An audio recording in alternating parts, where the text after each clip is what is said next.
Hello everyone, this is today's session of the Hindu newspaper analysis. Today we will discuss mainly four issues. The first issue is India yet to take a decision on Pak invite to SCO summit. In this article, we will discuss about the invitation given by Islamabad to India to joining Shanghai Cooperation Organization meet. The second issue is related to Cyclone Asna. The third issue is no need to CBI proof into Kallakurichi, whose tragedy Tamil Nadu government tells High Court.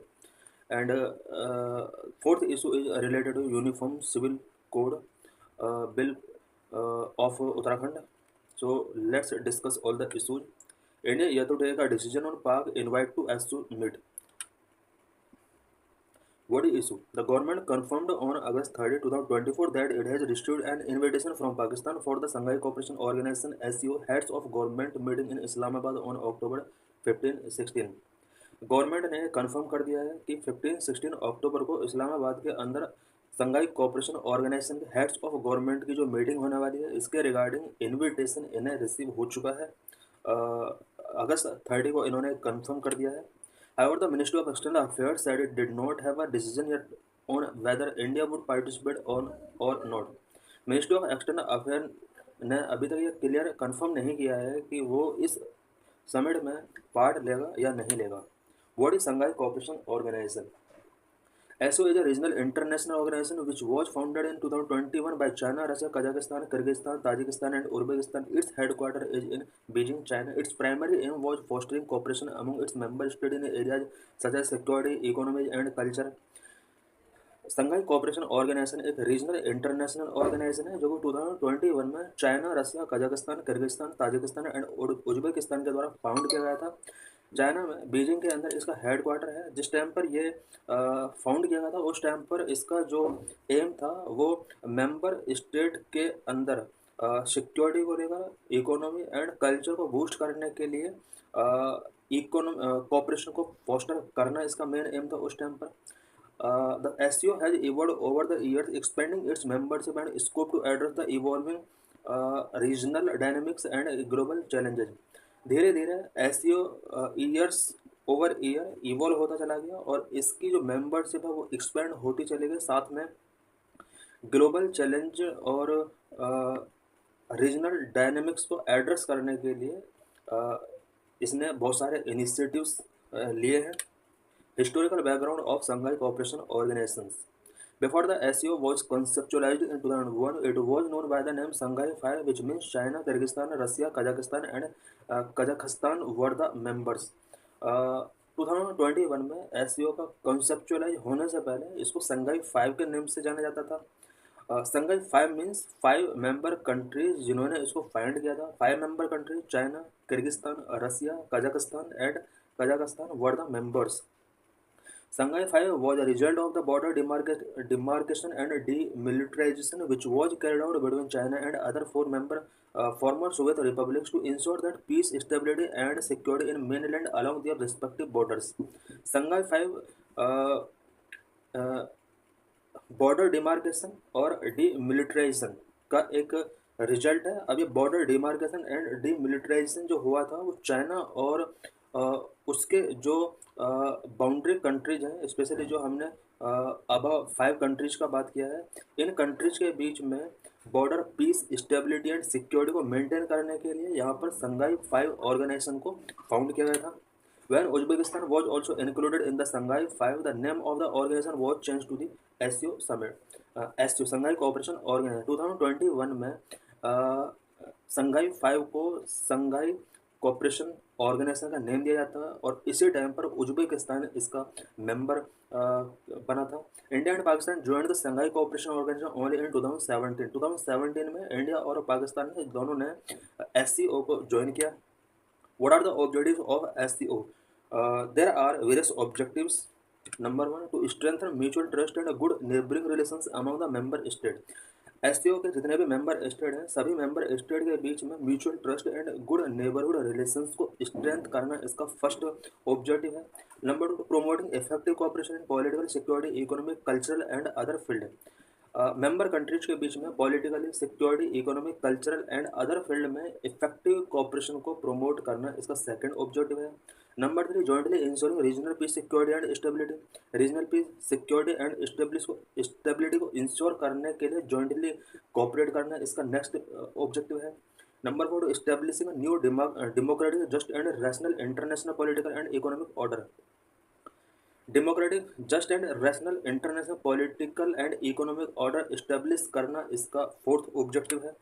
Significance of the SCO for India. India के लिए SCO का क्या significance है? India membership in SCO hold significant geopolitical and strategic implication for the country. Country के लिए geopolitical and strategic implication ये बहुत ही important हो जाता है, क्योंकि इंडिया ने जब से एससीओ मेंबरशिप ज्वाइन किया है तब से इंडिया के लिए ये स्ट्रेटेजिक इम्प्लीकेशंस रखता है। India can leverage its regional presence and pursue its border foreign policy objectives. India अपना रीजनल प्रेजेंस अगर वर्ल्ड के अदर कंट्रीज में शो करना चाहता है तो उसके लिए ये एक प्लेटफॉर्म हो सकता है, और इसका जो अपना फॉरेन पॉलिसी ऑब्जेक्टिव्स हैं उनको अचीव करने के लिए एससीओ कहीं ना कहीं एक इम्पोर्टेंट रोल प्ले करता है। India's membership offer opportunity for India to collaborate with other member states on issues such as counter-terrorism, connectivity and energy cooperation. कुछ इशू जैसे counter terrorism, connectivity and energy cooperation में India की membership SCO के साथ एक बहुत ही important opportunity के तौर पर काउंट की जाती है।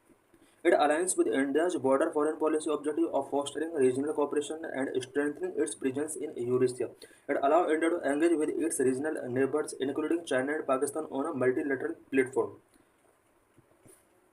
इंडिया का एससीओ के साथ membership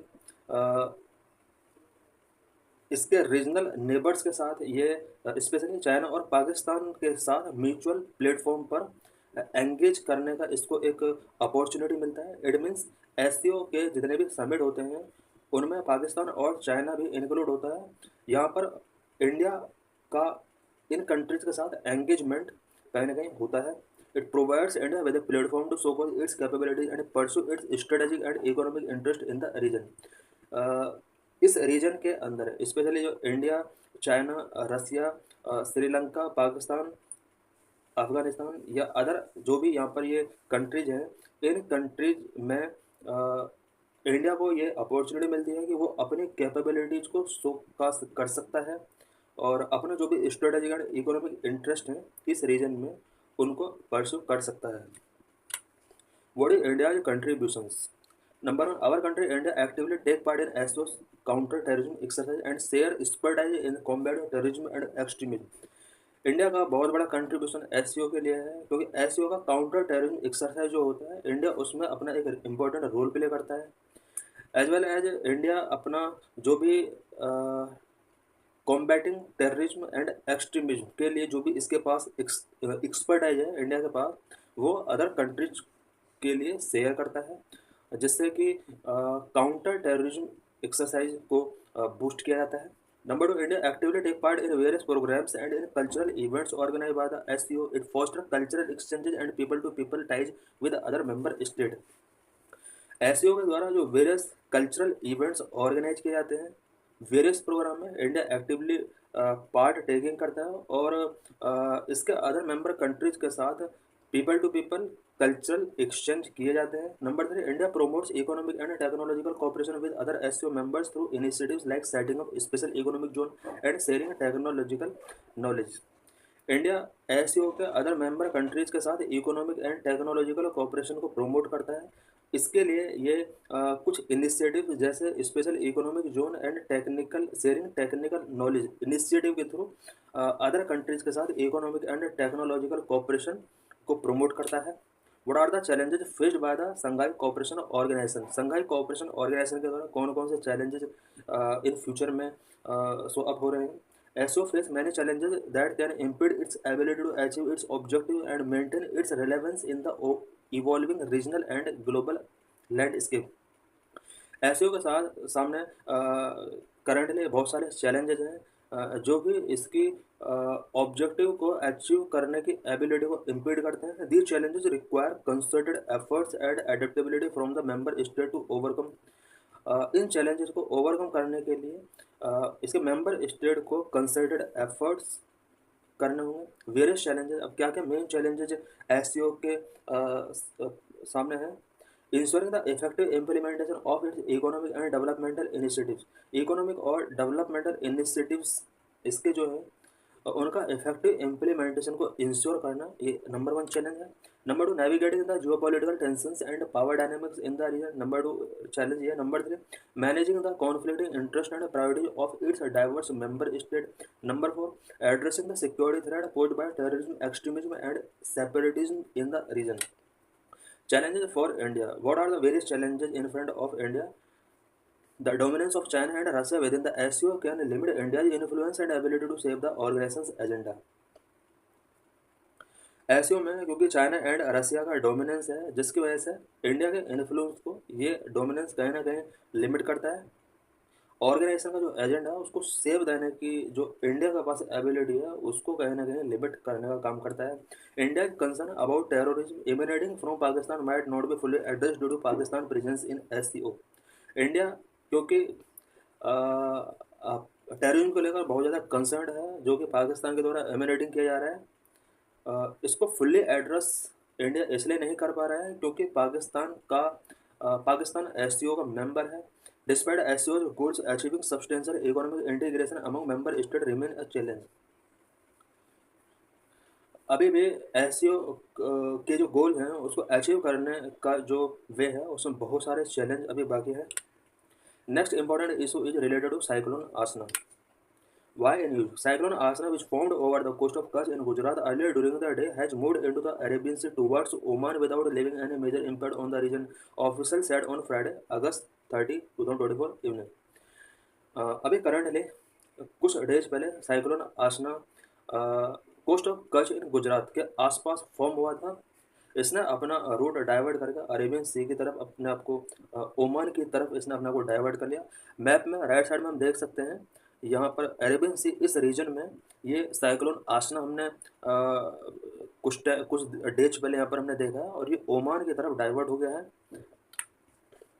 what are tropical cyclone? यहाँ पर हम ट्रॉपिकल साइक्लोन की स्पेशली बात करेंगे। Tropical cyclones are powerful and destructive weather systems that form over warm tropical ocean basins where sea surface temperatures are about 26.5 degrees Celsius. Tropical cyclone powerful and destructive weather system है जो कि warm tropical ocean basin पर form होते हैं। सी surface जब 26.5 degree Celsius से ज़्यादा इसका टेम्परेचर हो जाता है उस टाइम पर इस टाइप के ट्रॉपिकल साइक्लोन्स फॉर्म हो सकते हैं। इट मीन्स ट्रॉपिकल साइक्लोन तब फॉर्म होता है जब sea surface water temperature 26.5 degree से अबव हो जाता है। This storm are characterised by strong winds, heavy precipitation and storm and can cause significant damage to coastal communities and infrastructure.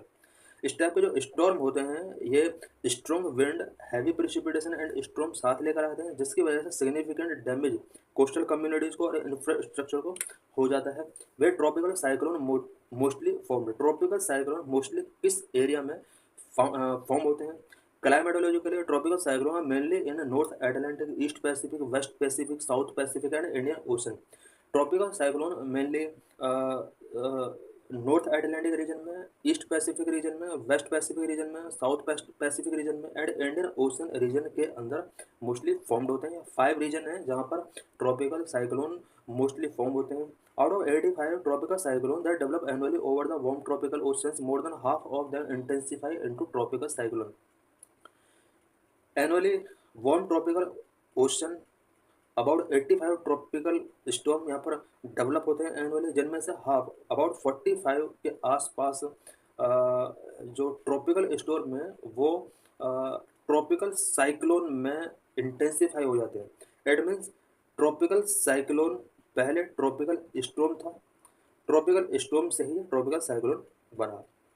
Annually warm tropical ocean के अंदर जितना भी tropical region में ocean है और जहाँ पर वार्म एरिया है उसमें अबाउट 85 ट्रॉपिकल स्टॉर्म आते हैं, जिनमें से हाफ स्टॉर्म ट्रॉपिकल साइक्लोन में इंटेंसिफाई हो जाते हैं।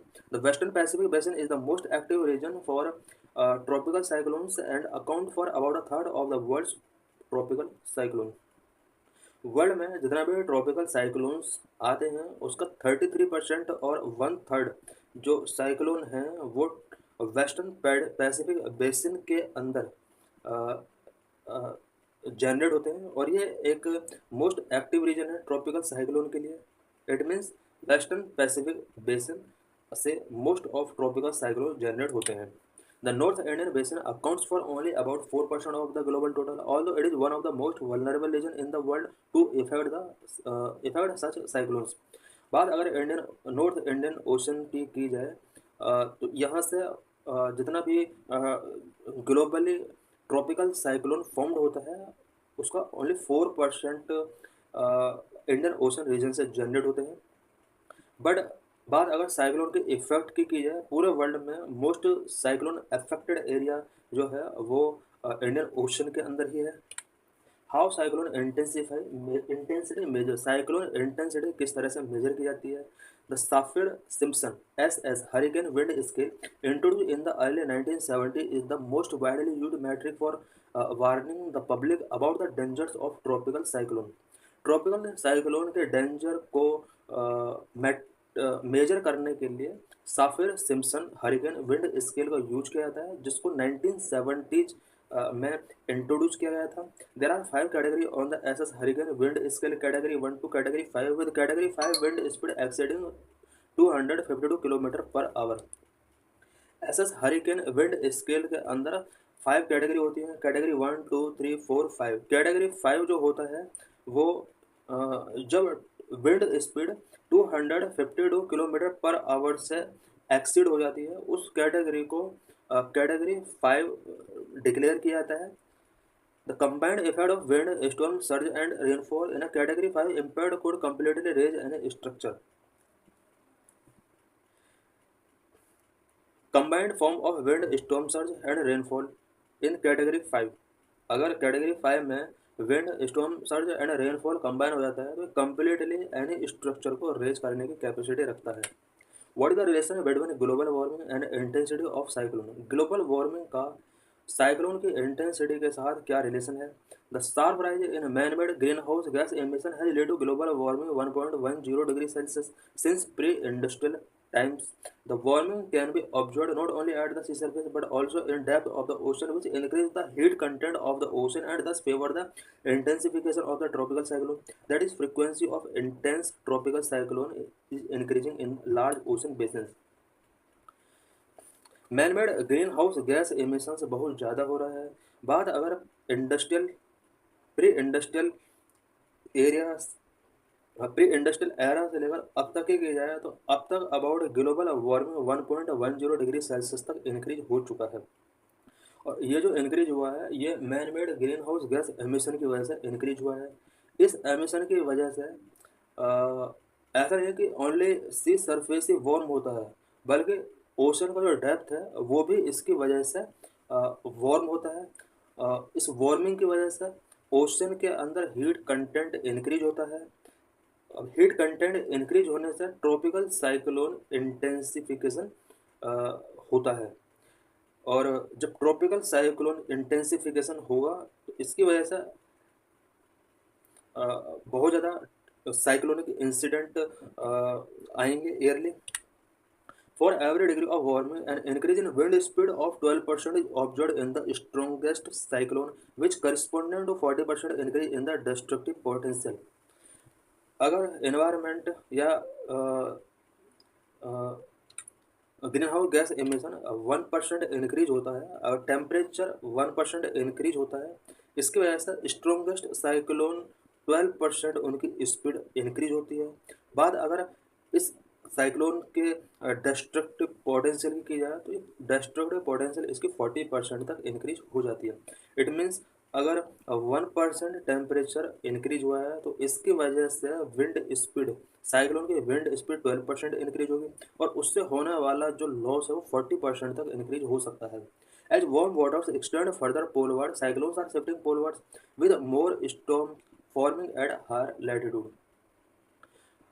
बिकॉज ग्लोबल वार्मिंग की वजह से sea surface and sea depth जो है वो वार्म हो रहा है। अभी वार्म वाटर पोलवर्ड एक्सटेंड कर रहा है, जिसकी वजह से साइक्लोन पोलवार्ड शिफ्ट हो रहे हैं और हायर लैटिट्यूड पर इसकी वजह से स्टॉर्म फॉर्म हो रहे हैं।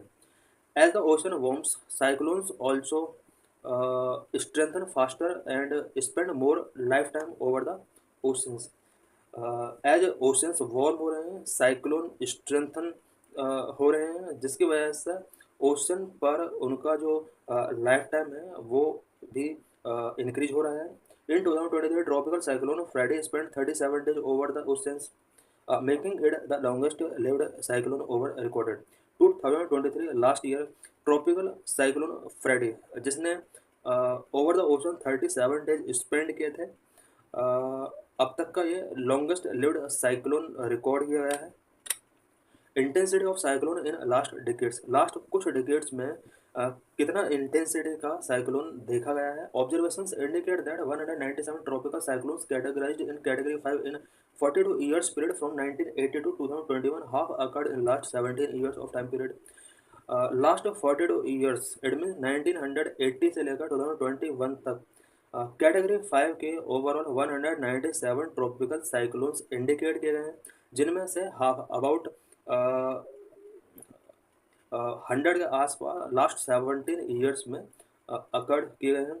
5 ऑफ दिस स्टॉर्म हायान, पैट्रिकिया, मेरांथी, टाइफून गोनी and सार्गी which occurred in last 9 years of the record exceed the hypothetical category 6 with wind speed of over 309 km per hour. Last 9 year में 5 storm हायना, पैट्रिकिया, मेरांथे, टाइफून गोनी and सार्गी ये कुछ storm ऐसे रहे हैं जो कि स्केलिंग को क्रॉस कर गए हैं और इनके लिए अलग कैटेगरी 6 बनानी पड़ी है। 6 कैटेगरी वो होती है जिनमें विंड स्पीड 309 किलोमीटर पर आवर से एक्सीड हो जाती है। Further climate change suggest that the annual exceedance of the category 6 threshold will increase even more in regions where intense tropical cyclone currently occurred. In future अगर climate change इसी type से affected होता रहता है तो tropical cyclone currently intense tropical cyclone वाले जो reason है वहाँ पर कैटेगरी 6 के साइक्लोन्स देखे जा सकते हैं। Due to proposed sixth category of the SS wind scale, government should raise awareness of dangers of the increased risk of large cyclone due to global warming. Global warming की वजह से large cyclone का जो risk है जिस तरह से increase हो रहा है, गवर्नमेंट ऑफ इंडिया को इसके जो डेंजर्स हैं उसके प्रति लोगों को अवेयर करना चाहिए। At present the North Indian Ocean is not vulnerable to category 6 storm, और as global warming continue unabated there is a chance that a category 6 storm will maximize wind speed of over 309 km per hour may occur over the North Indian Ocean in near future. Near future अगर global warming और raise होता है इसकी वजह से Indian ocean में भी near future 309 kilometer per hour की विंड स्पीड की वजह से साइक्लोन फेस किए जा सकते हैं, जिसकी वजह से बहुत ज़्यादा लॉस हो सकता है। Therefore, there is a need to revisit India's disaster management strategy for tropical cyclone and the early warning system. India के डिजास्टर मैनेजमेंट को इंडिया का ट्रॉपिकल साइक्लोन और अर्ली वार्निंग सिस्टम के लिए जो स्ट्रेटजी है उसको रिविजिट कर लेना चाहिए। The next issue is related to Kallakurichi hooch tragedy by news. There is absolutely no need to order a CBI probe into the Kalakuruchi Hush tragedy, which had claimed 68 lives, since the Crime Branch Criminal Investigation Department (CBCID) has already completed the investigation, arrested 24 individuals, and ready to file a charge sheet. The state government told the Madras High Court on August 30. Tamil Nadu government ने Madras high court के अंदर कहा है कि कालाकुरुची hooch tragedy के अंदर CBI investigation की कोई जरूरत नहीं है, क्योंकि सीबीसीआईडी ने इसका इन्वेस्टिगेशन कंप्लीट करके 24 इंडिविजुअल्स को अरेस्ट कर लिया और उनके अगेंस्ट चार्जशीट फाइल कर दी है। People had died after consuming spurious liquor in Kallakurichi district of Tamil Nadu. Issue ये था कि तमिलनाडु के कालाकुरुची डिस्ट्रिक्ट के अंदर स्पूरियस लिक्वर कंज्यूम करने की वजह से बहुत सारे पीपल वहाँ पर डेड हो गए थे। What is alcohol in liquor? The alcohol in a drink is called ethanol. It is made when yeast ferments the sugar in grains, fruits, and vegetables. Alcohol drink के अंदर जो अल्कोहल होता है वो मेनली इथेनॉल होता है। और ये जो मेकिंग किया जाता है ये ग्रेन्स, फ्रूट्स एंड वेजिटेबल्स के अंदर जो शुगर होता है उसको ईस्ट के साथ फर्मेंट्स कराया जाता है। इसके बाद ये अल्कोहल बनता है। For example wine is made from the sugar in grapes. Grapes के अंदर जो शुगर होता है उसके थ्रू वाइन बनाया जाता है। पोटैटोज के अंदर जो शुगर होता है उसके थ्रू वोडका बनाया जाता है। अल्कोहल इज अ ड्रग, ये अपने आप में ड्रग है। Like other drugs alcohol affect the way your body works. It can also be toxic and addictive. Alcohol toxic हो सकता है, एडिक्टिव हो सकता है। ये आपके जो बॉडी वर्क है उसको भी अफेक्ट कर सकता है। Drinking a small amount of alcohol can make you feel more relaxed और happy, but alcohol is actually a depressant. It means it so down the message that travel between your brain and your body affect the way you think, feel and behave.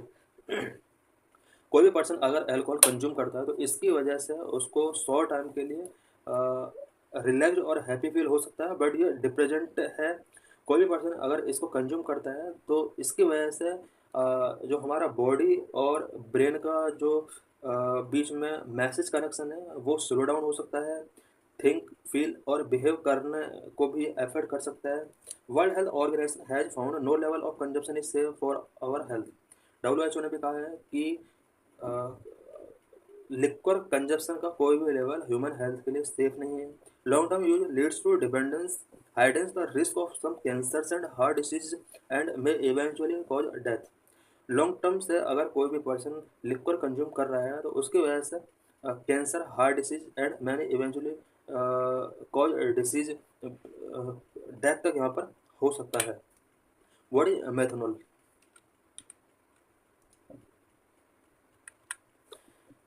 The methanol molecule CH3OH, ये methanol का chemical symbol है, consist of one carbon atom bonded with 3 hydrogen atom and one hydroxyl group.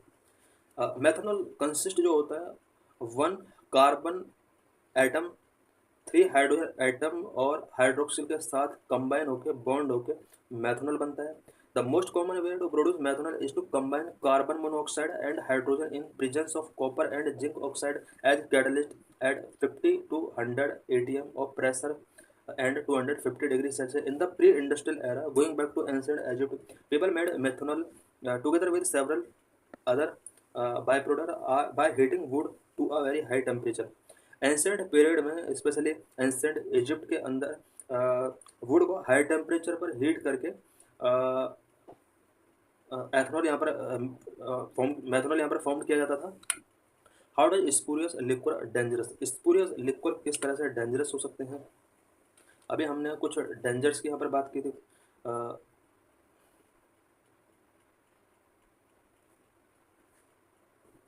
तो इसके कुछ side effects हो सकते हैं, जैसे अभी हमने कुछ पॉइंट्स डिस्कस किए। लंग्स प्रॉब्लम, कैंसर से रिलेटेड प्रॉब्लम हो सकती है।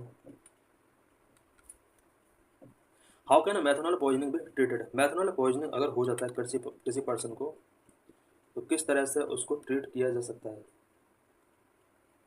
स्पूरियस लिक्वर डेंजर कैसे हो सकता है? हम कुछ पॉइंट्स को हमें डिस्कस कर लेते हैं। The deadliness of spurious liquor arise from methanol in every tragedy in history of India and of world since 1945 the poison has been methanol. Spurious liquor में जो डेडलीनेस कंटेंट हो वो मैथनॉल होता है। जो भी huge tragedy history of India में हुए हैं वो स्पेशली 1945 के बाद जो हुए हैं वो एक मैथनॉल एज अ पॉइजन की वजह से हुए हैं। इट मीन्स मैथनॉल एक ऐसा कंटेंट है जिसकी वजह से हुज ट्रेजेडी बहुत ज़्यादा लास्ट टाइम में हुई है। The human body contains infinitesimal quantities of methanol as result of eating some fruits. Human अगर कुछ फ्रूट्स वगैरह ईटिंग करता है तो उसके बॉडी के अंदर कुछ क्वांटिटी मैथनॉल का प्रोड्यूस होता है। Consuming methanol also lead to methanol induced optic neuropathy, a serious condition that may result in long term or irreversible visual impairment or even blindness due to damage and loss of function of optic nerve and retina। Methanol को अगर separately consume किया जाता है इसकी वजह से methanol induced optic neuropathy, ये एक सीरियस कंडीशन है, ये प्रॉब्लम हो सकती है जिसकी वजह से इरिवर्सिबल विजुअल इम्पेयरमेंट हो सकता है। ब्लाइंडनेस हो सकता है, loss of function and optic nerve and retina problem हो सकती है। Methanol poisoning can also cause cerebral oedema, haemorrhage and death. Methanol poisoning की वजह से हेमरेज और डेथ तक हो सकता है। How can methanol poisoning be treated? Methanol poisoning को किस तरह से ट्रीट किया जा सकता है? Once methanol is ingested the body take some time to completely eliminate it. Body के अंदर अगर हमने मैथनॉल इंजेक्ट कर लिया है तो कम्प्लीटली इसको एलिमिनेट करने में, हमारी बॉडी से रिमूव करने में इसको टाइम लगता है। One estimate suggest as much as 33% is still left behind after 48 hours. 2 days के बाद भी हमारी बॉडी के अंदर अबाउट 33% मैथनॉल कंटेंट रहता है। इट इज कम्प्लीटली एब्जॉर्ब विया द गैस्ट्रो ट्रैक्ट के द्वारा इसको कम्प्लीटली एब्जॉर्ब कर लिया जाता है। And blood methanol level can reach its maximum value with in 90 minutes. Blood के अंदर मैथनॉल लेवल मैक्सिमम तक पहुंचने में ओनली 90 मिनट्स का टाइम लगता है। 90 मिनट के अंदर ये पूरे ब्लड के अंदर मैक्सिमम लेवल तक ये रीच कर सकता है। A small portion of ingested methanol is excreted through urine और exhaled air, however the majority of it's released from the body as carbon dioxide. Small portion of methanol अगर ingested किया जाता है बॉडी के अंदर तो ये हमारी बॉडी से यूरिन और एक्सजेल्ड एयर के थ्रू एक्सक्रीट हो सकता है। The next important issue is related to UCC of Uttarakhand. Key points. Uttarakhand will implement the uniform civil code from November 9. नवंबर 9 से उत्तराखंड के अंदर यूनिफॉर्म सिविल कोड इम्प्लीमेंट हो जाएगा। The UCC cleared by the Uttarakhand assembly makes it mandatory for couples in living relationship to register with the local authority and the same applies if the relationship ceases. Uttarakhand assembly ने UCC को clear कर दिया है और इसके अंदर कुछ provision किए गए हैं जिसमें लिव इन रिलेशनशिप में रहने वाले कपल्स को रजिस्ट्रेशन कराना होगा with in local authority and with the local authority. Local authority के साथ इन्हें रजिस्ट्रेशन कराना होगा और अगर रिलेशनशिप सीजेस कराना है तो उसके लिए भी इन्हें लोकल अथॉरिटी की परमिशन लेनी होगी। Children born of the union are considered legitimate and women have a right to maintenance if the relationship end. Live in relationship में रहने वाले कपल्स का अगर मैरिज के बाद चिल्ड्रन पैदा होगा तो वो लेजिटिमेट चिल्ड्रन होगा और वुमेन का ये राइट होगा कि अगर रिलेशनशिप एंड हो जाता है तो उसको मेंटेनेंस का राइट है। यहाँ पर मेंटेनेंस का राइट दिया गया है। Failing to register the relationship could lead to prosecution. अगर कोई भी पर्सन रिलेशनशिप को रजिस्टर नहीं कराता है तो इसकी वजह से प्रोसिक्यूशन लीड किया सकता है। All this clauses have raised apprehension of harassment of couples by local authority at the request of parent and other relatives.